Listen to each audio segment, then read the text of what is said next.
बिस्मिल्लाहिर्रहमानिर्रहीम, अस्सलाम वालेकुम। हमास अचानक से गज़ा में दोबारा रीअपियर हुई है और उन्होंने किया क्या है, ये आपकी स्क्रीन पर जो इज़राइल के फ़ौजी हैं, आप ज़रा इनकी तस्वीर देखिए। ये असल में इस वक्त इज़राइल के फ़ौजियों के बुलडोज़र्स और उनके कैरियर ट्रुप्स हमास की जानिब से उड़ा दिए गए, यानी उनको मुकम्मल तौर पर तबाह किया गया। अब असल में इसराइल ने एडमिट नहीं करना था इस बात को। वो कह रहे थे कि हम जीत गए हैं, हम फलाना हो गए हैं। लेकिन जब हमास की जानिब से मनाजिर जारी किए गए कि उन्होंने किस तरह उनके टैंक्स तबाह किए, किस तरह चीज़ें तबाह की, तो जो फौजियों के घर वाले थे, क्योंकि गजा जंग के अंदर उनका अपने घर वालों से राब्ता मुनक़ता होता है, तो हर कोई इंतज़ार कर रहा था पता नहीं किसका नंबर आ गया, किसका नंबर आ गया। और फिर इज़राइल ने दिल बढ़ा करके कहा कि जी हमारे 4 फौजी मारे गए हैं। आप इमेजिन करें कि अगर हमास की जानिब से मनाजिर जारी ना किए जाते तो इन्होंने एडमिट ही नहीं करना था कि हमारे फौजी मारे गए। अब हुआ ये है कि जिस जगह पर इन्होंने कहा था कि गज़ा में हमने मुकम्मल तौर पर फतह हासिल कर लिया, हमने तबाह कर दिया, आपको पता है भूख इस वक्त गज़ा में इतनी ज़्यादा है कि लोगों के पास खाने को नहीं है। और इस सूरत हाल में ये एड जो आ रही है उनको वहाँ तक पहुँचने नहीं दे रहे। अब इस सूरत हाल में उनके फ़ौजियों की यानी बस हो गई है और वहाँ पर उनको मारना शुरू किया है। जब ये गज़ा की पूरी सूरत हाल चल रही है तो जो सबसे बड़ी डेवलपमेंट हुई है, इतनी बड़ी डेवलपमेंट हुई है कि उसने नेतन्याहू के पैरों तले ज़मीन निकाल दी है। हुआ ये है कि ट्रंप की एडमिनिस्ट्रेशन तैयार हो रही है, उसकी टीम बार बार वो नामजद कर रहे हैं, फलाना ये होगा वो होगा। उनकी टीम के मेंबरान ने नेतन्याहू को पैगाम भेजा है कि जो आपका प्लान है, ये ग्रेटर इजराइल का या जो बहुत बड़ा प्लान है, इस प्लान को आप साइड पर कर दें। असल में ट्रंप ने प्लान ये किया था कि उसने जंग बंद करनी थी। नेतन्याहू ने प्लान ये किया है कि उसने बड़ी अजीबोगरीब बात की। उन्होंने पैगाम भेजा ट्रंप को और कहा कि जो वेस्ट बैंक है, मगरिब किनारा है, यानी गज़ा तो हमने तबाह कर दिया है, मगरिब किनारा जो है इसको हमने इनेक्स करना है इजराइल के साथ, तो हम यहाँ पर ऑपरेशन करने जा रहे हैं।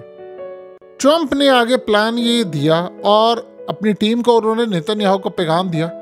उसने कहा कि ट्रंप ने कहा है किसी सूरत हम तुम्हारा ये जो ग्रेटर इजराइल का प्लान है ये नहीं हम किसी सूरत कामयाब होने देंगे। अब भूल जाएं कि आप फ़लस्तीन के इलाकों को खाएंगे या गज़ा को आप खाएंगे। तैयारी आप ये करें कि गज़ा से आपने फ़ौज वापस बुलानी है और आपने जो वेस्ट बैंक का प्लान बनाकर रखा हुआ है कि हमने इन इलाकों को फतह कर लेना है, उसके बाद हमने शाम में चले जाना है, उसके बाद हमने फलाना, ये नहीं होने वाला। मेरी एडमिनिस्ट्रेशन में अगले 4 साल तक आप ये भूल जाएं कि आप किसी भी इलाके को फतह करेंगे। हाँ, ये ज़रूर है कि हम आपका साथ देंगे, हम इजराइल के ख़िलाफ़ कोई इक़दाम नहीं होने देंगे।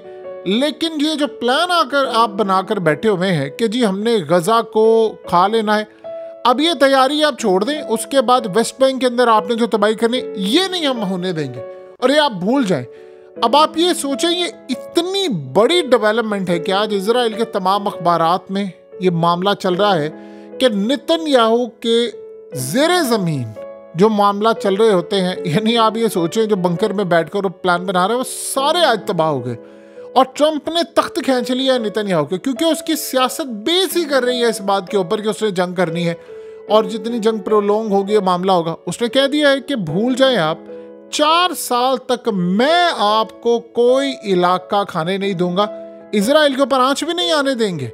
यानी ये नहीं है कि हम इजराइल को तबाह होने दें, लेकिन ये नहीं हो सकता कि हम किसी सूरत आपको खाने। अब ये मामला क्यों है, देखिए कल हुआ है अरब इस्लामिक समिट, उसमें मोहम्मद बिन सलमान ने आकर जिस तरह नेतन्याहू के खिलाफ बातचीत की, इजराइल के बाद मामला सामने रखे, और ये बहुत बड़ी डेवलपमेंट थी कि मिडल ईस्ट की कंट्रीज असल में ट्रंप पर प्रेशर डाल रही हैं।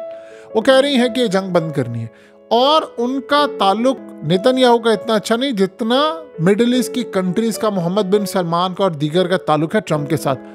तो सारे वहाँ पर जमा हुए, इजराइल की मजम्मत तो की, लेकिन वो पूरी तरह ट्रंप को उन्होंने कहा है कि इस जंग को आप बंद करें, बट दैट्स इट।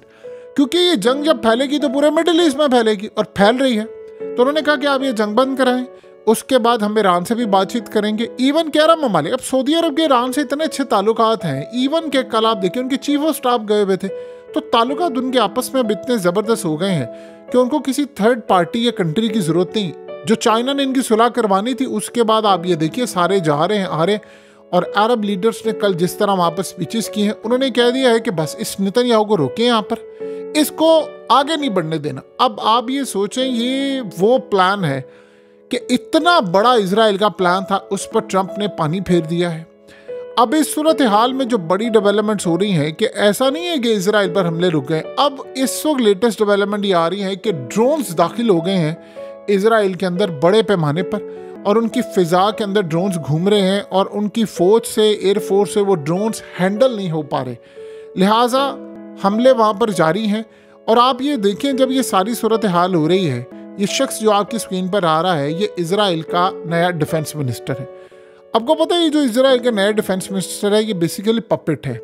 इसको आर्मी चीफ के साथ बिठाया हुआ है और इस सूरत हाल में उसने बड़ा क्लियरली कह दिया, उसने कहा जी जंग तो हमने बंद नहीं करनी है, ना हमने लिबनान की जंग बंद करनी है, ना हमने गजा बंद करनी है।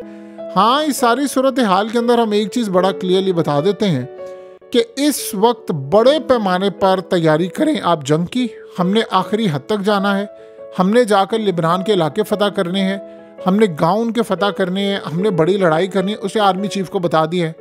अब आप ये सोचें कि बिल्कुल अलग मामला हो रहा है कि नेतन्याहू को कह दिया है कि तुमने किसी सूरत फ़लस्तीन नहीं खाना, ना खाने देंगे। ये असल में वही चीज़ है जो प्यूटन ने कही थी। और प्यूटन की अब सूरत हाल आपको पता ट्रंप के साथ कितनी अच्छी है और मामला कितने ज़बरदस्त हैं, तो उसने बड़ा क्लियरली कह दिया है कि काम नहीं होना। यूक्रेन की जंग उन्होंने बंद करनी है, साथ ये भी करनी।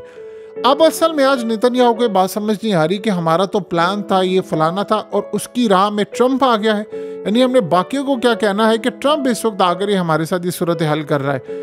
और इस सूरत हाल में जो सबसे ख़तरनाक मामला ये है कि हिजबुल्लाह के हमले हैं कि रुकने का नाम ही नहीं ले पा रहे। वो हमले इजराइल की इतनी तबाही कर रहे हैं, इतनी तबाही कर रहे हैं कि इस वक्त एक लार्ज पार्ट जो है वो असल में जो प्लान ये बनाकर बैठे हुए थे कि हमने वेस्ट बैंक का लेना है या हमने फ़लस्तीन की रियासत खानी है या ये करना या वो करना, ये नहीं होगा। आपको पता है नेतन्याहू ने अपना जो नया सफ़ीर रखा है वो असल में वो रखा है अमेरिका के अंदर, जो हमेशा से ये कहता है कि वेस्ट बैंक हमने लेना है, फ़लस्तीन की रियासत खानी है, ताकि ट्रंप के साथ वो मामला तय करे। अब ट्रंप का पैगाम बड़ा क्लियरली आ गया है नेतन्याहू को, और इजराइल के तमाम मीडिया में भी स्टोरी छप चुकी है कि उसने कह दिया है कि किसी सूरत अब आपने वेस्ट बैंक में ऑपरेशन नहीं करना, और वो कह रहा है हमने करना है।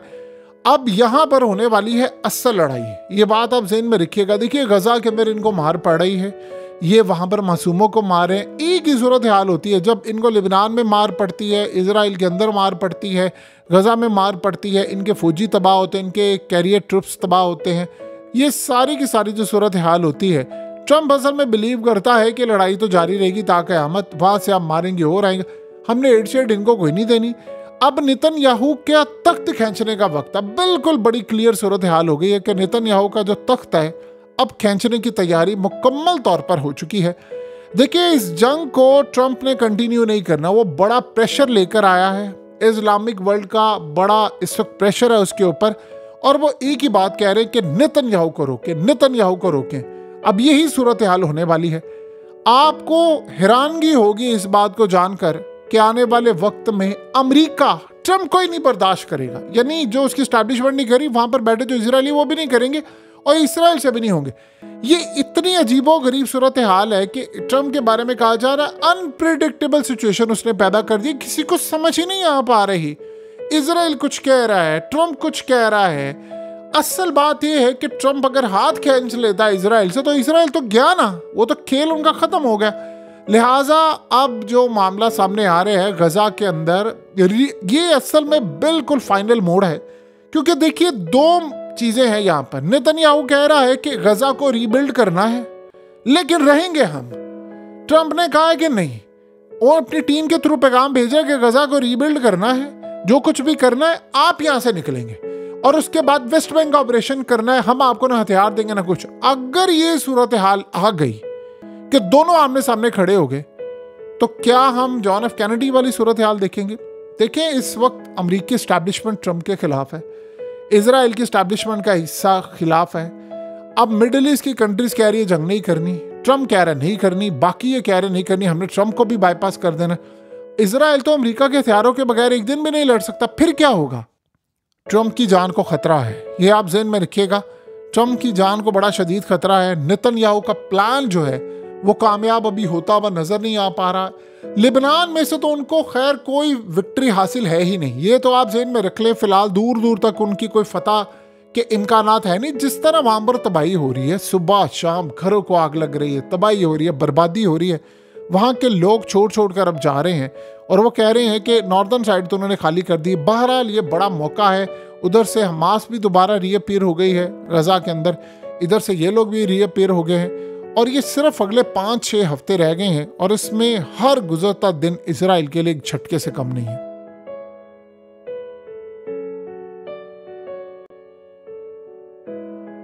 हकीकत टीवी को सब्सक्राइब करना मत भूलें, वीडियो को लाइक करें, शेयर करें और कमेंट सेक्शन में अपनी राय का इजहार जरूर करें।